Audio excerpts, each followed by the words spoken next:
జనసేన లేకుంటే అసలు తెలుగుదేశం జనసేన బీజేపీ పొత్తు ఉండేదే కాదేమో. ఎందుకంటే భారతీయ జనతా పార్టీ తెలుగుదేశంతో పొత్తు పెట్టుకోవాలనుకోవట్లేదు, తెలుగుదేశం బీజేపీతో పొత్తు పెట్టుకోవాలని అయితే అనుకుంది. అది అసాధ్యం అవుతున్నటువంటి సందర్భంలో పవన్ కళ్యాణ్ వల్లే సాధ్యమైంది. ఈ మాట ఇప్పుడు ఎందుకు మళ్ళీ ప్రస్తావించాల్సి వచ్చిందంటే నిన్న మేనిఫెస్టో వివాదం కారణంగా.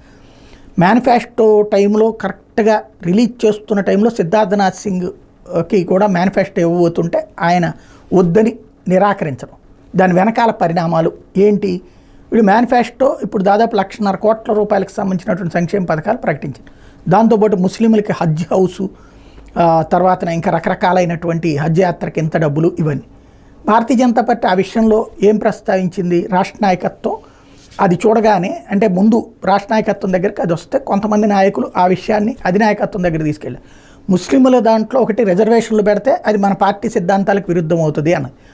రెండో పాయింట్ ఏం తెర మీదకి తీసుకొచ్చారంటే, అట్లయితే అయోధ్యకు వెళ్ళేటటువంటి వాళ్ళందరికీ ఛార్జీలు పెట్టుకునేటట్టు, అట్లాగే అయోధ్యలో ఆంధ్ర భవన్ పెట్టాలని, అక్కడ ఉచిత వసతులు కల్పించాలని, అట్లాగే తిరుపతికి వెళ్ళేటటువంటి వాళ్ళకి ఉచితంగా దర్శనం ఏర్పాటు చేయాలని, ఉచితంగా ట్రాన్స్పోర్టేషన్ ఏర్పాటు చేయాలని, అది కూడా పెట్టాలని సూచించారు.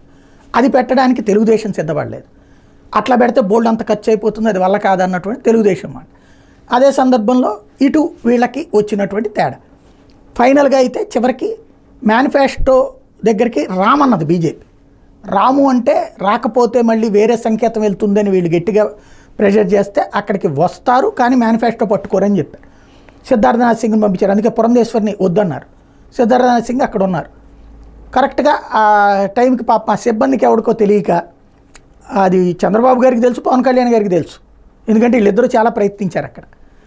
చివరి నిమిషంలో అంటే చంద్రబాబు మాట వింటలేదని పవన్ కళ్యాణ్ కూడా మాట్లాడారు. అయినా సరే వాళ్ళు మాత్రం మేనిఫెస్టోలో మా ఫోటో ఉండటానికి వీలేదు, అట్లాగే వెనకాల కూడా మా ఫోటో ఉండటానికి వీలేదు బ్యాక్గ్రౌండ్లో అన్నాక తీసేయాల్సి వచ్చింది. మళ్ళీ అందుకోసమనే 3 గంటలు ఆలస్యంగా ప్రెస్ మీట్ పెట్టాల్సి వచ్చింది. అప్పటికి మళ్ళీ కొత్తగా ప్రింట్ చేయించి తీసుకురావాల్సి వచ్చింది.